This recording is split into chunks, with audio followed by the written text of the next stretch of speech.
조직신앙의 눈으로 읽는 성경. 지난 시간까지는 하나님에 대해서 오해하지 말자라는 목적을 두고 신론을 살펴보았는데요. 그것에 이어 오늘부터 몇 시간은 하나님이 어떤 분이신지 알아보도록 합시다. 하나님이 어떤 분이신지? 흔히 신앙 용어로는 하나님의 속성을 알아본다라고 하기도 하죠. 하나님이 어떤 분인지에 대해서 성경이 말하는 내용은 굉장히 많습니다. 영원하시고 불변하시고 지혜로우시며 거룩하시고 공의로우시고 등등. 심지어 질투하신다는 표현도 나와서 아니 하나님이 무슨 질투를 하셔? 그런 의아함을 갖기도 합니다. 그런데 여러분, 의아하다는 것은 그만큼 우리가 정확하게 모른다는 뜻이기도 합니다. 그래서 하나님에 대한 이런 부분들을 차근차근 살펴볼 건데요. 많은 내용들에 앞서서 가장 먼저 알아야 할 개념은 이것입니다. 하나님은 영이시니. 아주 익숙한 표현인데 무슨 의미인지를 딱 설명하지는 못하는 말씀입니다. 익숙하다는 것은 그만큼 중요하기 때문에 많이 거론되었다라는 뜻인데 딱 설명하지 못한다는 것은 또한 그만큼 어렵다라는 뜻입니다. 그런데 이 개념을 먼저 정리하면 다음 개념들을 배우기가 상당히 수월해집니다. 어떤 차원에서? 자, 먼저 1번 하나님은 영이시다. 이것을 알게 되면 2번 영이신 분이라서 육신에 갇혀있는 우리랑 달리 무한 영원 불변하신 분이구나. 그리고 나서 3번 그냥 불변하시는 것이 아니라 그분의 존재, 지혜, 권능, 거룩, 공의, 인자, 진실 등등이 무한 불변 영원하신 분이구나. 이렇게 순차적으로 알아갈 수 있는 것이죠. 그럼 하나님이 어떤 분이신지 하나님의 속성에 대한 여정 출발해 보겠습니다. 마이크 로튼 교수님의 말을 빌려서 먼저 시작해 볼까요? 로튼 교수님은 선악과 사건에 대해서 이렇게 한 문장으로 정리하죠. 아담과 하와는 하나님의 말씀보다 자신의 감각과 지혜를 믿었다. 탁월한 정리입니다. 맞습니다. 하나님의 말씀보다 자신의 기호를 더 높이 여겼던 모습, 죄의 기원이 그러했습니다. 아담과 하와는 하나님의 명령보다 새로운 정보, 뱀이 말한 거, 그리고 자기들이 볼 때 세련돼 보이는 거, 모함직하고 탐스럽게 이것에 따라 선택을 합니다. 선택하는 순간에는 본인이 매우 현명하다고 생각되었겠죠. 그런데 이것은 하나님을 무시한 죄의 근원이 되었습니다.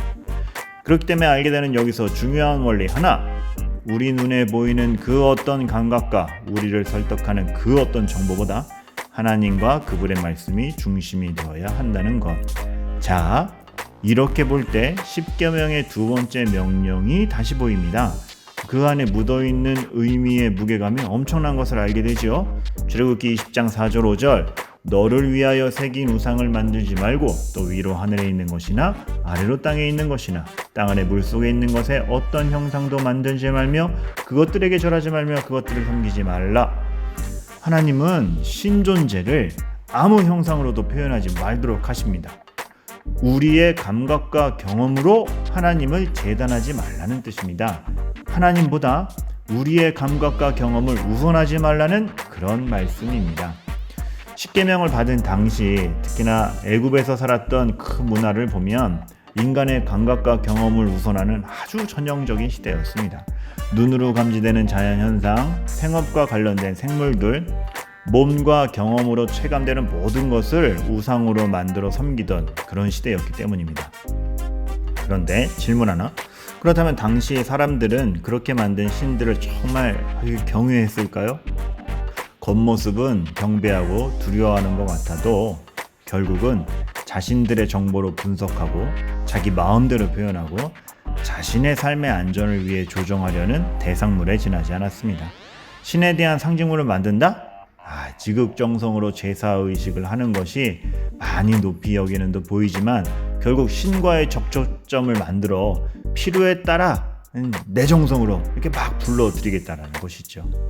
자, 그러나 하나님은 다릅니다. 하나님은 어떤 피조물과도 비교될 수 없는 분, 구별된 분, 즉 창조자입니다. 그리고 우리의 필요에 따라 땅으로 불러드리는 존재가 아니라 하나님께서는 자신의 의지와 사랑으로 우리에게 오시는 분입니다. 제사라는 공식을 입력, 그럼 그에 대한 반응, 이런 기계적인 분이 아니라 말씀하시고 우리를 변화시키시며 우리와 교제하시는 인격적인 분입니다. 당시의 신 개념과는 완전히 다른 것이죠. 이렇게 물질 세계의 피조물과 완전히 구별되어 계신 분, 그러나 동시에 강한 의지와 사랑을 가지고 우리에게 다가와 교제하시는 인격적인 분, 이러한 하나님에 대하여 우리는 물질이 아닌 영, 그저 에너지나 파워가 아닌 인격이 있으신 영이라고 하는 겁니다. 이렇게 하나님은 우리의 제한된 인식의 틀을 넘어서서 계신 분이기 때문에 우리가 스스로 탐구하여 하나님을 알 수 없습니다. 하나님은 그렇게 우리가 탐구하여 하나님을 알도록 하지도 않으셨고, 그래서 자신이 직접 자신을 설명하고 나타내 보이셨죠. 가만 보면 구약 이스라엘에게 성막을 주셔서 만남의 장을 마련하신 것도, 가만 보면 몇 센치로 만들어라, 어떻게 만들어라, 다 하나님이 명령하세요. 그렇게 마련하신 것도 하나님, 왕, 제사장, 선지자를 세우셔서 나라를 운영하는 틀을 주신 것도 하나님. 하나님은 우리가 우리의 경험과 방법, 지식에 함몰되지 않고 그 이상의 것을 알 수 있도록 하셨구나, 그거를 보게 됩니다. 그리고 그 너머에 계신 분이 바로 영이신 하나님인 것입니다. 우리가 이 개념을 조금 더 잘 이해하기 위해 하나님께서 왕, 제사장, 선지자를 세우셨던 그 본연의 의미, 그리고 무엇보다 하나님은 영이시니 라고 말씀하셨던 사마리아인과의 만남, 요한복음 4장에 나오죠.